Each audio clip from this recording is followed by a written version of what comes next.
Memasuki acara inti, kita akan mendengarkan pemaparan diseminasi tentang budaya positif oleh Bapak Faik Ardiansyah SPD, calon guru penggerak angkatan 11 dari SD Negeri Kaladawa 1. Waktu dan tempat kami persilakan. Terima kasih Bu. Yang terhormat Ibu Kepala Sekolah yang saya hormati, Bapak Ibu SD Kaladawa 01 dan rekan-rekan guru lainnya. Di sini saya akan membahas tentang diseminasi budaya positif. Langsung saja Ibu. Budaya positif. Filosofi pendidikan Ki Hajar Dewantara. Pendidikan dan pengajaran hakikatnya adalah menuntun murid sesuai dengan kodratnya. Guru memiliki tugas membimbing, mengarahkan, mendampingi, memberikan dukungan pada murid agar tumbuh sesuai dengan potensi dan kodrat masing-masing untuk mencapai kebahagiaan dan keselamatan hidup. Dengan trilogi pendidikan, ing ngarsa sumpulodo, ing madya manungkarsa, tuturi handayani, guru diharapkan mampu mengantarkan murid berkembang sesuai dengan kodrat untuk mencapai keselamatan dan kebahagiaan. Nilai kebijakan universal, budaya positif merupakan perwujudan dari nilai-nilai atau kebajikan universal yang diterapkan di sekolah. Budaya positif di sekolah tidak dapat diciptakan secara instan. Dalam penerapan budaya positif di sekolah diperlukan tuntunan dan tauladan dari seorang guru. Dengan kesadaran sendiri akan mengikuti apa yang dilakukan guru, kebajikan universal ada di dalam profil pelajar Pancasila. Bapak Ibu masih ingat slogan profil Pancasila itu apa saja? Coba Ibu Widya Stuti.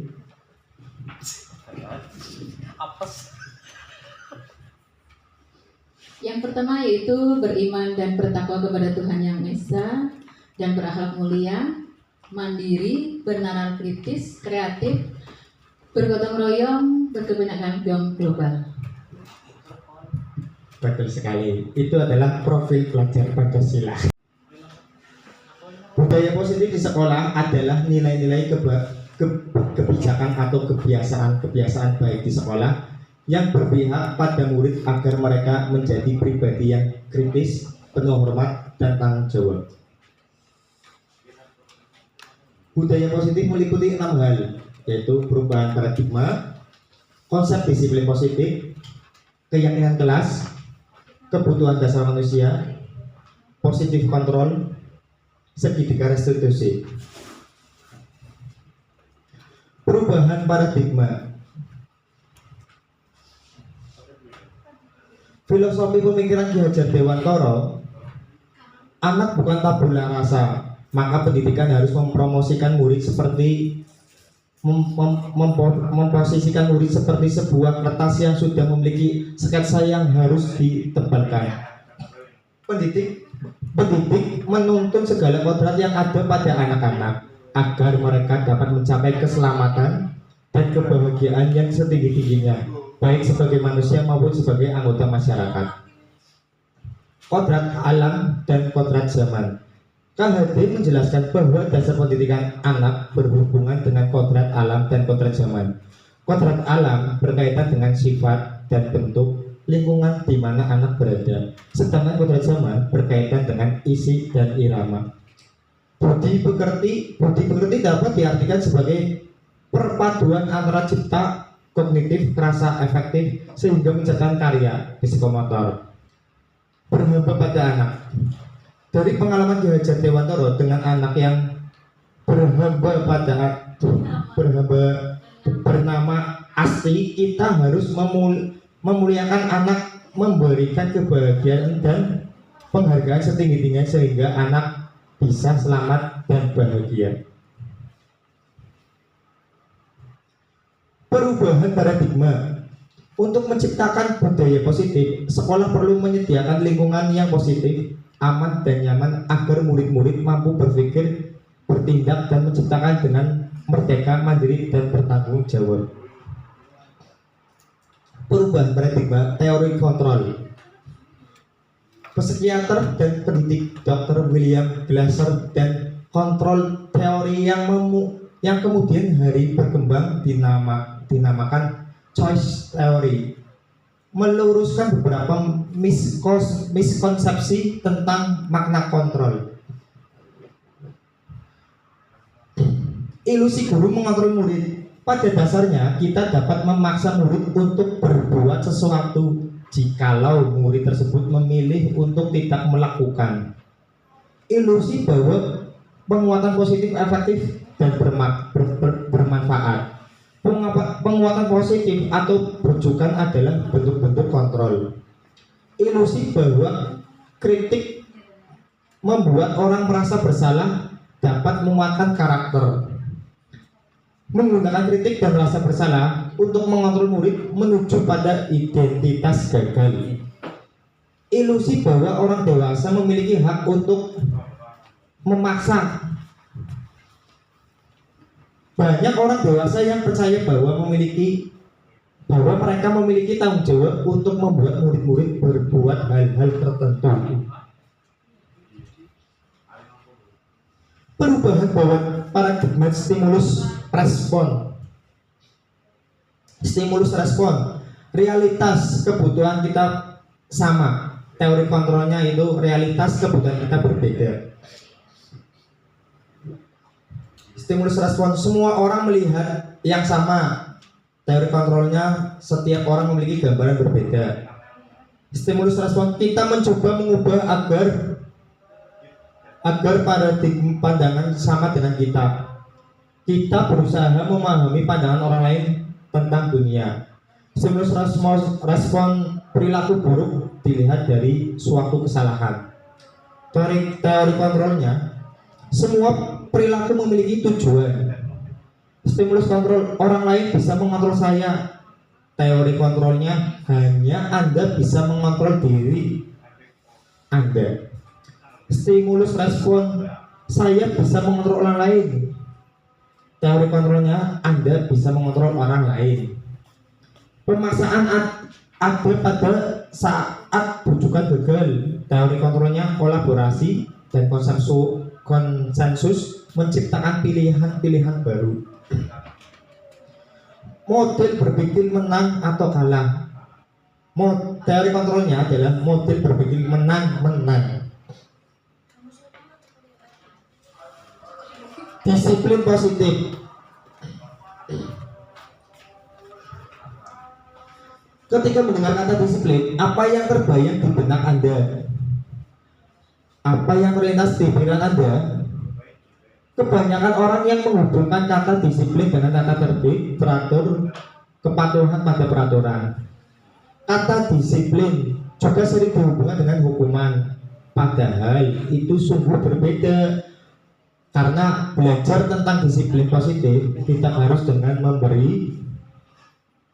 tidak harus memberi hukuman. Justru itu adalah salah satu alternatif terakhir dan kalau perlu tidak digunakan sama sekali. Sebagai pendidik, tujuan kita adalah menciptakan anak-anak dengan mengacu pada nilai-nilai kebijakan universal dan memiliki motivasi intrinsik dan ekstrinsik.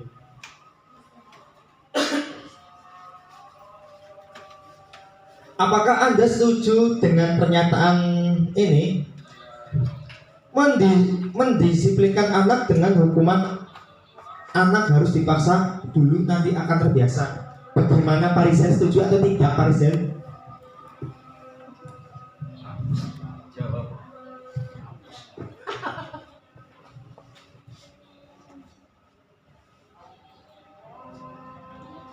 Ya, menurut saya mendisiplinkan anak dengan hukuman anak harus dipaksa dulu, nanti akan terbiasa. Itu memang bisa kita setujui, namun mungkin ada hal yang lebih berpihak pada anak. Itu menurut saya, karena sifatnya kan hukuman itu kan memang sebuah paksaan, tapi biasanya memang suatu hal yang dibiasakan akan menjadi sebuah kebiasaan. Biasanya seperti itu. Terima kasih. Ya, terima kasih Pak Rizal, itu jawaban dari Pak Rizal. Ya, untuk pertanyaan yang kedua, pemberian hukuman dan hal positif dapat meningkatkan disiplin. Bagaimana Bapak Ibu? Apa setuju dengan pertanyaan tersebut? Setuju? Gimana Bu? Bu Kaji?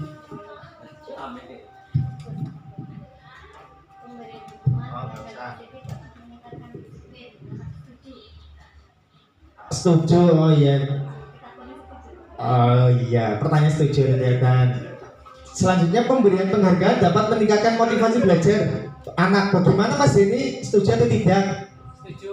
Setuju, ya. Terima kasih untuk jawabannya untuk Bu Kaji, Pak Rizal dan Pak Denny yang sebentar lagi akan naik gaji. Nah, disiplin positif merupakan upaya untuk mendisiplin perilaku murid dengan menumbuhkan motivasi internal dalam tanggung jawab kesadaran diri berdasarkan nilai-nilai kebajikan sehingga mampu mengontrol secara mandiri dengan segala tindakan. Disiplin positif, tujuan disiplin positif adalah membentuk murid-murid yang berkarakter berdisiplin, santun, jujur, peduli, bertanggung jawab, dan merupakan pembelajaran sepanjang hayat.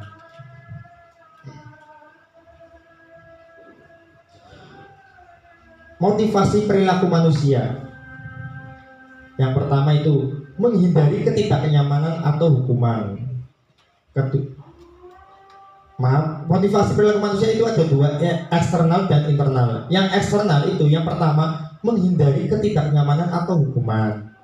Keduanya mendapatkan imbalan atau penghargaan dari orang lain. Sedangkan motivasi internal yaitu menjadi orang yang mereka inginkan dan menghargai diri sendiri dengan nilai-nilai yang mereka percaya. Motivasi terbaik bagi diri siswa utamakan menjadi orang yang mereka inginkan dan menghargai diri sendiri sehingga dengan nilai-nilai yang mereka percaya. Guru hendaknya menghindari pemberian hukuman dan reward yang berlebihan dalam memotivasi murid guna meminimalisir motivasi eksternal.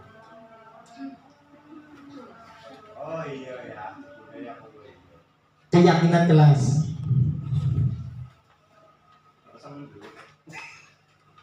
Keyakinan kelas merupakan nilai-nilai kebajikan universal yang disepakati sehingga tersirat dan tersurat di dalam kelas. Menanamkan nilai-nilai kebajikan pada keyakinan murid dan guru akan lebih memotivasi murid dalam untuk melaksanakan budaya positif. Mengapa tidak peraturan kelas? Ada yang bisa menjawab? Pak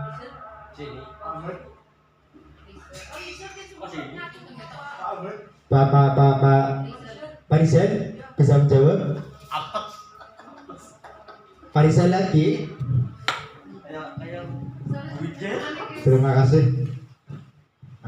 Teman-teman, saya akan mencoba menjawab apa yang sudah menjadi pertanyaan yang ada di depan itu ya. Mengapa keyakinan kelas? Mengapa tidak peraturan kelas? Ini dua hal yang berbeda menurut saya. Karena kalau peraturan itu bersifat ada tekanan, dengan peraturan kelas berarti anak itu ditekan dengan aturan-aturan yang ada gitu. Maka mungkin lebih berpihak pada anaknya itu kepada keyakinan kelas, karena dengan keyakinan mereka akan berusaha menumbuhkan rasa tanggung jawab pada diri mereka masing-masing. Itu menurut saya, Mas Fahim. Terima kasih. Tepuk tangan buat Pak Rizal, luar biasa sekali jawaban dari Pak Rizal. Nah, untuk pertanyaan kedua, mengapa adanya keyakinan kelas penting untuk terbentuknya sebuah budaya positif? Monggo Ibu Widiasti. Mengapa adanya keyakinan kelas penting untuk terbentuknya sebuah budaya positif? Kalau menurut saya, kalau siswa sudah meyakini tentang sesuatu, berarti itu sudah datang dari intrinsik ya, dari dalam dirinya. Jadi peraturan-peraturan yang sudah diyakini akan kebenarannya itu akan dilakukan secara ikhlas, yang akhirnya menjadikan budaya yang positif, kebiasaan yang baik. Begitu Bapak Ibu. Terima kasih untuk Bu Widiasti, luar biasa sekali untuk jawabannya. Nah, pertanyaan selanjutnya, bagaimana mewujudkan sebuah keyakinan kelas yang efektif? Bapak Ibu, siapa yang berani? Oh, Ibu Widiasti. Monggo, saya memberikan kesempatan yang lain. Monggo barangkali Pak Amar dulu. Bagaimana mewujudkan sebuah keyakinan kelas yang efektif? Apa dengan paksaan? Apa dengan bagaimana mewujudkan sebuah keyakinan kelas yang efektif? Hari di sini. Keyakinan kelas menurut saya biar efektifnya dengan keikhlasan, tidak ada dengan paksaan Bapak Ibu. Kalau dipaksa kejadiannya anak menjadi seolah-olah tertekan. Kalau menurut saya Bapak Ibu begitu. Matur nuwun. Terima kasih Pak Amar, sangat luar biasa sekali pertanyaannya. Nah, pembentukan keyakinan sekelas atau sekolah, keyakinan kelas bersifat abstrak daripada peraturan yang lebih rinci dan konkret. Keyakinan kelas berupa pernyataan-pernyataan universal.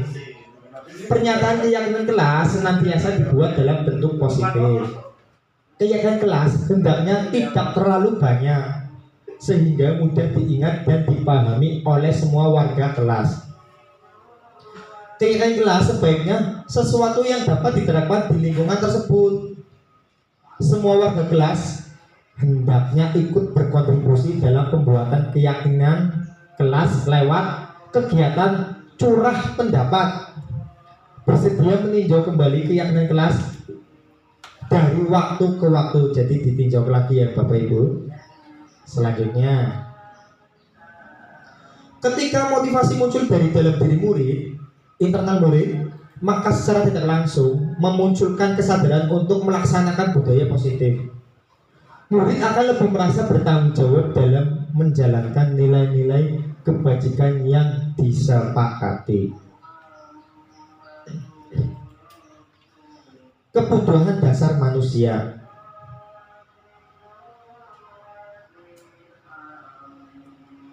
Seluruh tindakan manusia memiliki tujuan tertentu.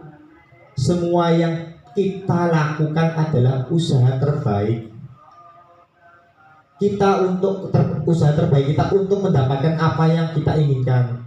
Ketika kita mendapatkan yang kita inginkan, sebetulnya saat itu kita sedang memenuhi satu atau lebih dari satu kebutuhan dasar kita.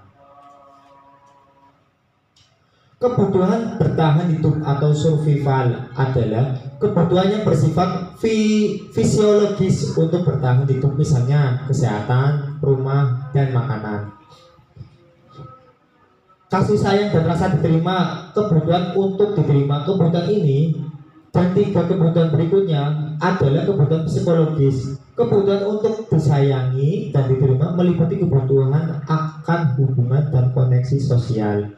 Kebutuhan untuk memberi dan menerima kasih sayang, kebutuhan untuk merasakan menjadi bagian dari suatu kelompok. Penguasaan, kebutuhan pengakuan atas kemampuan. Kebutuhan ini berhubungan dengan kekuatan atau capaian sesuatu, menjadi kompeten, menjadi terampil, diakui atas prestasi dan keterampilan kita, didengarkan dan dimiliki rasa harga diri. Kebebasan, kebutuhan akan pilihan, kebutuhan untuk bebas adalah kebutuhan akan kemandirian, otonomi, memiliki pilihan atau mengendalikan arah hidup seorang. Selanjutnya, kebutuhan dan kesenangan. Kebutuhan untuk merasa senang, kebutuhan akan kesenangan adalah kebutuhan untuk mencari kesenangan, bermain dan tertawa. Ya, jadi tertawa itu termasuk kebutuhan ibu. Tadi juga kebutuhan tertawa yang tadi ibu. Posisi kontrol. Posisi kontrol itu terbagi menjadi 5, yaitu penghukum, pembuat merasa bersalah, teman, pemantau, manajer, yaitu ya guru menjadi penghukum, menjadi merasa bersalah, teman, pemantau atau manajer. Untuk posisi kontrol sebagai guru menjadi penghukum, guru menghukum sering menggunakan hukuman fisik maupun verbal. Guru yang menjalankan posisi penghukum senantiasa mengatakan bahwa sekolah memerlukan sistem atau alat dapat lebih menekan murid-murid lebih dalam lagi, jadi dihukum gitu. Posisi guru membuat merasa bersalah. Guru dengan tipe membuat rasa bersalah akan menggunakan keheningan yang membuat orang lain merasa tidak nyaman, bersalah atau rendah diri. Selanjutnya, teman. Guru pada posisi teman tidak akan menyakiti murid, namun akan tetap berupaya mengontrol murid melalui persuasi. Posisi teman pada guru bisa negatif atau positif. Positif di sini berupa hubungan baik terjalin antara guru dan murid. Selanjutnya, guru sebagai pemantau. Pada saat kita memantau, kita bertanggung jawab atas perilaku murid. Posisi pemantau berdasarkan pada peraturan dan konsekuensi. Dengan menggunakan sanksi atau konsekuensi, kita dapat memisahkan hubungan pribadi kita dengan murid sebagai seorang yang menjalankan posisi pemantau. Selanjutnya, sebagai manajer. Pada posisi manajer, guru berbuat sesuatu bersama dengan murid, mempersilahkan murid, mempertanggungjawabkan perilakunya, mendukung murid agar dapat menemukan solusi atas permasalahannya sendiri, menjadi manusia yang merdeka, mandiri dan bertanggung jawab, menjadi manajer bagi dirinya sendiri. Dari kelima pemantau tersebut, yang paling tepat untuk siswa sebagai apa, guru, Bapak Ibu? Sebagai manajer. Sebagai manajer, Pak Faik. Karena di sini kita akan memfasilitasi murid supaya menemukan solusi pada permasalahannya sendiri, tapi kita tetap membimbingnya. Gitu. Terima kasih, luar biasa sekali dari jawaban Bu Ibu. Betul sekali. Guru kita di sini harus memposisikan sebagai manajer. Katanya sudah dipaparkan tadi oleh Ibu. Selanjutnya, apa posisi yang sebagai guru kita sebagai mengerti masalah? Yaitu sebagai manajer akan mengatakan segitiga solusi dalam menyelesaikan permasalahan yang muncul dalam profesionalnya. Kita lihat sekitar satu sini, Bu. Nah, karena sebagai manajer kita menstabilkan identitas, menggunakan identitas anak dari orang yang gagal, karena dari segi restitusi ini, menstabilkan identitas, mengubah identitas anak dari orang yang gagal karena melakukan kesalahan menjadi orang yang sukses. Ketika murid sedang emosional, mereka tidak mampu menggunakan bagian otak rasionalnya, maka perlu distabilkan. Selanjutnya, memvalidasi tindakan yang salah, bahwa setiap perilaku murid memiliki alasan. Maka dari itu perlu adanya validasi dari perilaku tersebut. Murid diajak berpendapat atas apa yang sudah dilakukan untuk kemudian diarahkan membuat kesepakatan. Selanjutnya, menanyakan keyakinan kepada murid yang melakukan kesalahan setelah memvalidasinya dengan tujuan menumbuhkan kesadaran sendiri atas kesepakatan yang diinginkan dan dibuat bersama. Dengan begitu murid akan merasa lebih tanggung jawab atas perilakunya. Begitu ya Ibu. Berarti paling tepat sebagai manajer. Selanjutnya, budaya positif merupakan perwujudan filosofi pendidikan Ki Hajar Dewantara. Ini kesimpulannya Ibu.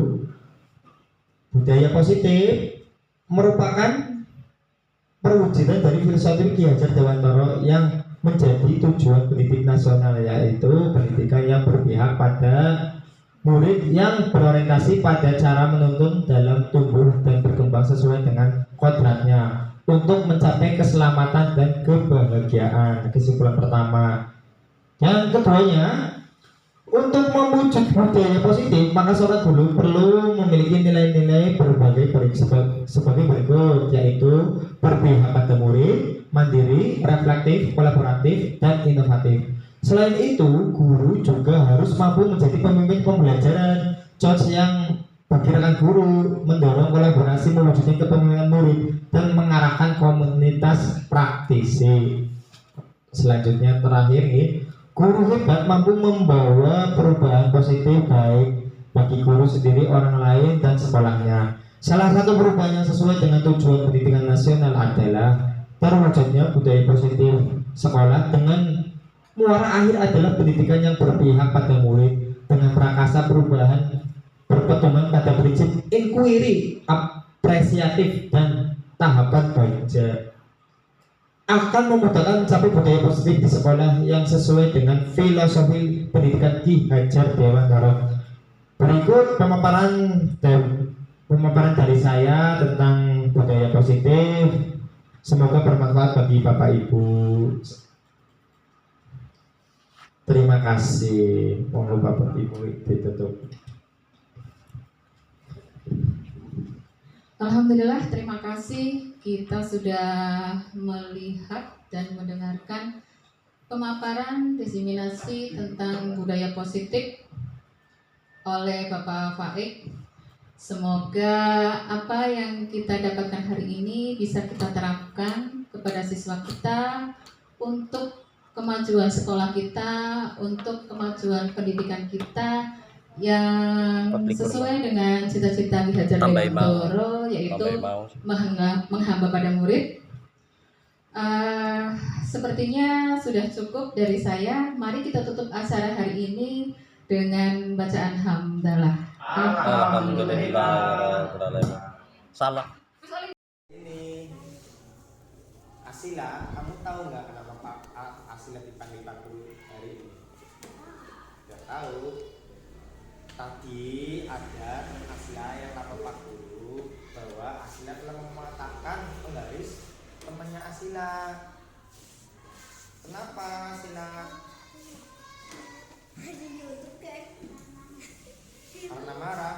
Karena marah sampai mematahkan penggaris temannya. Kenapa sampai marah? Karena mengejek. Ya. Setiap orang pasti punya juga kalau pada saat di posisi Asila, aku pasti akan marah. Tapi alangkah baiknya Asila harus lebih bersabar, ya. Asila tahu nggak kesalahannya Asila hari ini?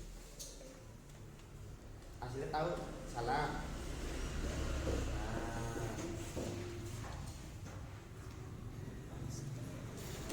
Kalau Asila merasa bersalah, tahu salah hari ini, apa yang harus Asila lakukan? Minta maaf dan apa? Oh, gitu, ya udah. Nanti Asila juga akan tahu biar jangan ulangi lagi ya. Udah, terima kasih. Silakan.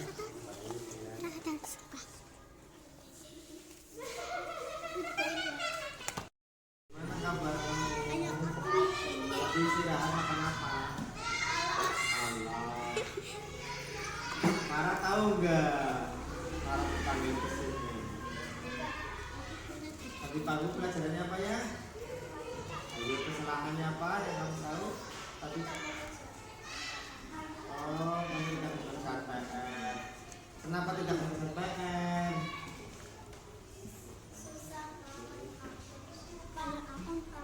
Lupa karena susahan main HP.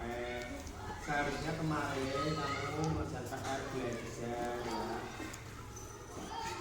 Apa? Kenapa main HP? Kamu tahu tidak sudah melanggar kesepakatan kelas. Seharusnya kamu mengerjakan PR, jangan selalu main HP. Kalau begini terus kan kamu begitu kamu tahu kan konsekuensinya apa